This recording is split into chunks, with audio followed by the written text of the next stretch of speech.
In front of me is Realme 12 and today I would like to show you how you can add emergency numbers. First of all, go into settings and scroll all the way down to access safety and emergency. Then click on emergency contacts and click on add emergency contact. Finally, tap on the one that you wish to add and do exactly the same with all the other ones you need.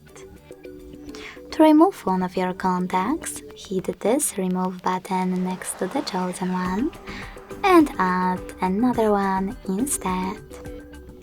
Lastly, make sure that this switcher next to show info when logged is blue for this feature to work properly. Thanks so much for watching. If you enjoyed this video, smash that like button, comment and subscribe. Bye!